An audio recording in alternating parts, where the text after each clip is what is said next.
Liverpool and the National Executive Member for Merseyside and Cheshire. Pete. Thank you. On my hand, I've got written libraries and Peter. So Ruth Knox, who's the former secretary of Liverpool NUT, I promised to say this. The libraries, please sign the petition. There's a book massacre going on in Liverpool and Sefton. Sign the petition and save our libraries, please. 2 years ago,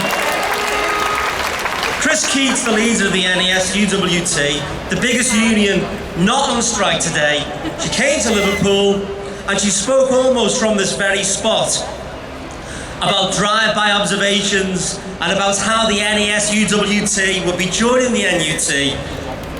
Where is she today? She's letting the NES members down.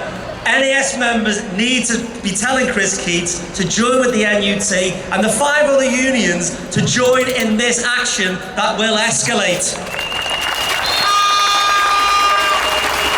I also want to pay tribute to head teachers who are on the strike, on the demonstration today. I'd like to congratulate you for the courage that you've shown doing this.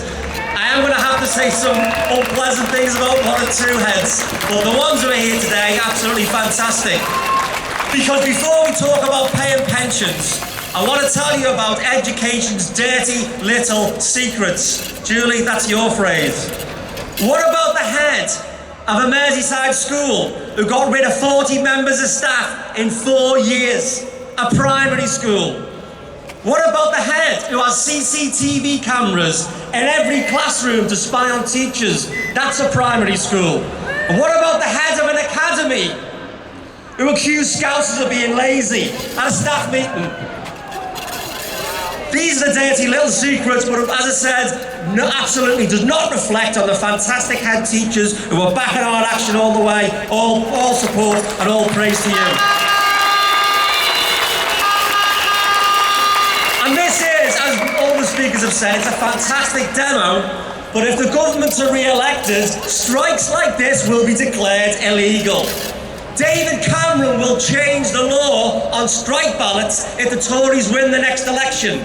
Right now, the Conservatives are drawing up the most draconian anti-trade union legislation in British history to smash trade unions in the next Parliament.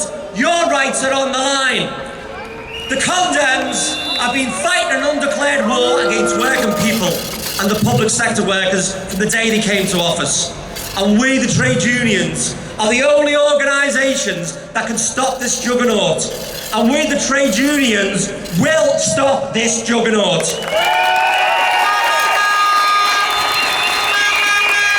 I googled this, and on the 10th of July today, it's the today when millions of workers are fighting and striking for their futures. It's by happy coincidence the 74th anniversary of the Battle of Britain. So today of all days is the perfect day to begin our battle to save public services in Britain that are being wrecked. Today's the perfect day to begin the fight for decent pensions that we are all entitled to. And finally, today's the day to fight for decent levels of pay for public sector workers. It's the battle of our lifetimes. It's a battle we've got to win. We won't win it on our knees. We'll only win by fighting and by striking back. I want to tell you about a secret war being waged on teachers in the classroom. The wars are called the workloads war, the capability war, and the pensions war. Workload. A head told teachers in a school in Merseyside, and again apologies to the great heads over here, but a head told the teachers they've got to mark all the books for the next day, and you might think that's perfectly reasonable.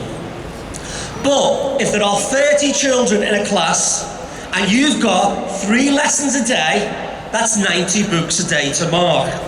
But marking isn't just taking a piece of work, it takes a minimum of 10 minutes to write comments for each child for each lesson.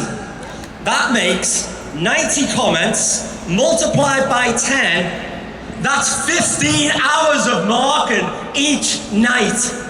So even if you get home from school at 5 o'clock, With 15 hours of marking to do, even if you don't eat and you don't sleep, you'll still have to travel back in time to complete your work for the next day.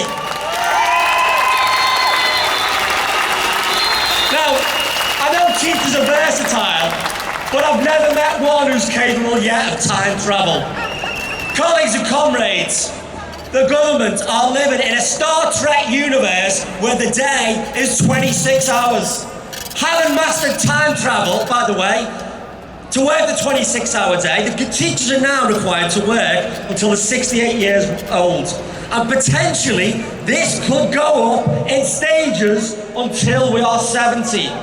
Adair Turner, who's the former UK Pension Commission Chairman, said, "I think 70 by 2040 would be a good thing to aim for." Now I checked this, and Liverpool NUT have no members currently who are full-time classroom teachers aged 68.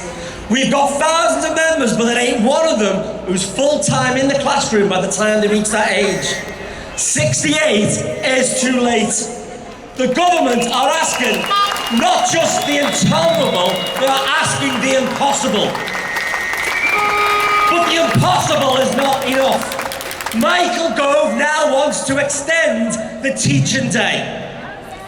And on top of the workload, I've got to tell you, we had a teacher who contacted the union last week because the head insisted that part of their job was to change a child's nappy.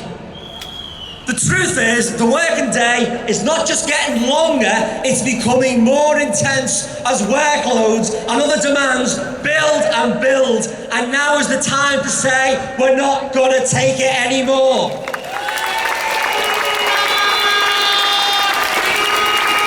Vince Cable, who is the good half of the coalition, he actually said this about teachers recently. He was speaking to 600 representatives of the manufacturing industry. And these are his very words. Teachers know absolutely nothing about the world of work. It cannot be clearer. For the condemns, we are the enemy. The war on workload, the war on pensions, but the government have opened up another front. And as the FBU speaker said, it's called capability. The Guardian has a column called The Secret Teacher. One of its headlines was entitled, "From Outstanding Teacher to Inadequate in 6 weeks." People with clipboards who haven't taught for 10 years can turn around after a 30-minute lesson observation and tell a teacher they are inadequate. And do you know what that means? Potentially, you're out of the school within weeks. But we in Liverpool can do even better than the secret teacher and their 6-week turnaround. We have a teacher who is on the march today and who in fact is one of our stewards in the Tabard. And they made it from outstanding to inadequate in just 2 weeks. That's a record breaker, but I haven't yet found the Guinness Book of Records because that's just a record waiting to be broken. There are other procedures that are being used against teachers. One teacher had to attend an investigatory hearing because he hadn't handed in his weekly planning. An investigatory hearing. So many teachers are facing quasi-judicial hearings. It seems we are seen as criminals by some in education. There's now an offence called gross insubordination in schools. Education has been turned into a battlefield, and we've got to stop these vicious attacks on our profession. At the top of it all, David Ross, who used to run Carphone Warehouse, is now favoured to take over as Ofsted boss. Don't worry, he's completely neutral. He only gave £250,000 to the Tory party. He's also got a charitable foundation that runs 20 academies. This man has not been put in place to improve education. He's put there to destroy it on the altar of profit.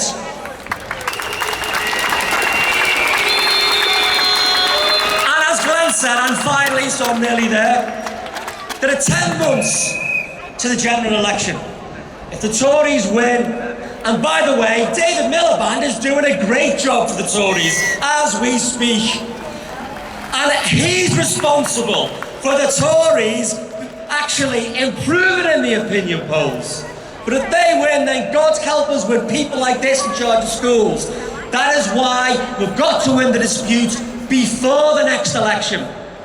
The government will not be beaten by just a one-day strike. We've been there before.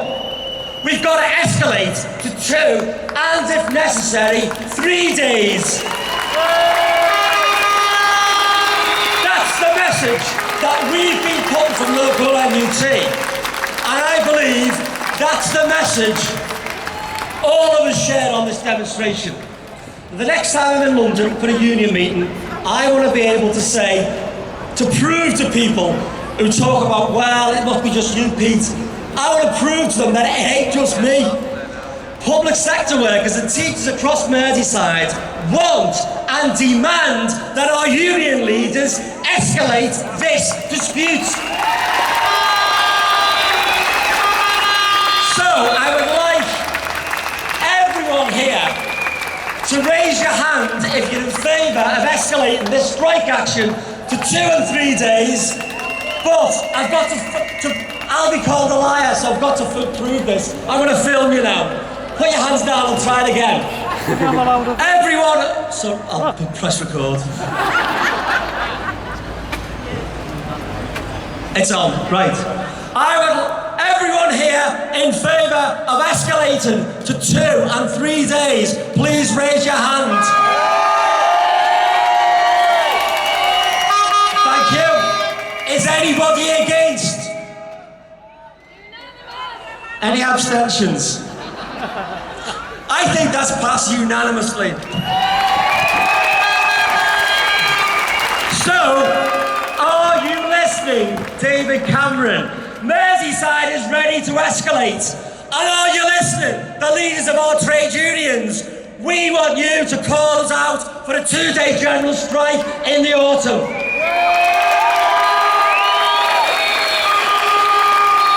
Colleagues and comrades, there's more than 1 million people taking strike action today, but we want no more token days of strike action. We want to fight to win. And if we ramp up the pressure on the government, we won't just be winning for our own individual unions. We won't just be winning for the public sector. We'll be winning for the disabled, the unemployed, the private sector, young and old. Let's put the final nail into the coffin of this contempt government.